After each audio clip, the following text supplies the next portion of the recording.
আন্তর্জাতিক স্তরে যোগায় বড়সড় সাফল্য পূর্ব বর্ধমানের। স্বর্ণপদক জয় করে জেলার মুখ উজ্জ্বল করলেন একজন শিক্ষক এবং পড়ুয়া। জেলার ছেলেদের সাফল্যে গর্বিত জেলার ক্রীড়াপ্রেমী থেকে সাধারণ মানুষ সকলেই। ইন্ডিয়া বুক অব রেকর্ডের পর আবারও এক সাফল্যের ছোঁয়া পেল কাটোয়ার এই পড়ুয়া। পূর্ব বর্ধমান জেলার কাটোয়া শহরের বাসিন্দা অনির্বাণ দত্ত। যোগায় বিশেষ কৃতিত্বের জন্য স্বীকৃতি মিলেছিল ইন্ডিয়া বুক অব রেকর্ডের তরফে। আর এবার ইন্টারন্যাশনাল ওয়ার্ল্ড যোগা কাপে স্বর্ণপদক জয় করেছেন তিনি।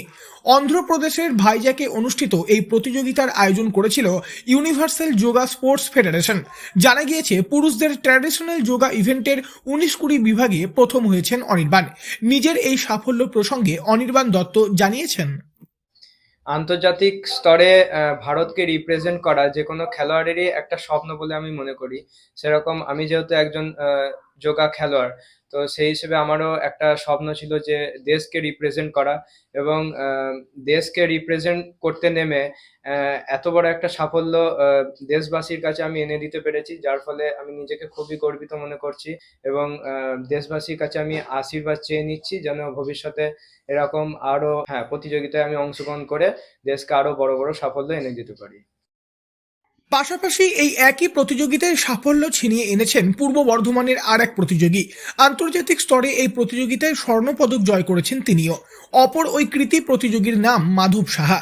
মাধবের বাড়ি কেতুগ্রামের পাণ্ডুগ্রামে। পেশায় তিনি একজন ফিজিক্যাল এডুকেশনের শিক্ষক। দীর্ঘ 7 বছর পরিশ্রম করার পর বর্তমানে এই জায়গায় আসতে পেরেছেন বলে তিনি জানিয়েছেন। ইউনিভার্সাল যোগা স্পোর্টস ফেডারেশন আয়োজিত এই প্রতিযোগিতায় সাফল্য পেয়েছেন তিনিও। স্বর্ণপদক জয়ী মাধব সাহা জানিয়েছেন, ছোট থেকেই খেলাধুলার প্রতি আগ্রহ রয়েছে তার। যোগা অভ্যাস শুরু করার পর ধীরে ধীরে তার শারীরিক ও মানসিক উভয় স্বাস্থ্যই আরো উন্নত হতে শুরু করে বলে মত মাধব সাহার। এই প্রসঙ্গে মাধব সাহা আরো জানিয়েছেন, আমার তো খুব ভালো লেগেছে, কারণ এটা ও বহু পরিশ্রম করার পর আজকে এই সাফল্য অর্জন করতে পেরেছি, তাই আমার এটা পেয়ে খুব আনন্দ এবং গর্বিত মনে হচ্ছে। পূর্ব বর্ধমান জেলা স্পোর্টস অ্যান্ড ফিজিক্যাল কালচার অ্যাসোসিয়েশনের সম্পাদক সমর দাস তিনিও এই প্রতিযোগীদের সংবর্ধনা জানিয়েছেন। ভবিষ্যতে পাশে থাকার আশ্বাসও দিয়েছেন। সব মিলিয়ে জেলার এই শিক্ষক এবং পড়ুয়ার সাফল্যে বর্তমানে খুশির হাওয়া পূর্ব বর্ধমান জেলা জুড়ে। পূর্ব বর্ধমান থেকে বনোয়ারিলাল চৌধুরী, লোকাল 18 বাংলা।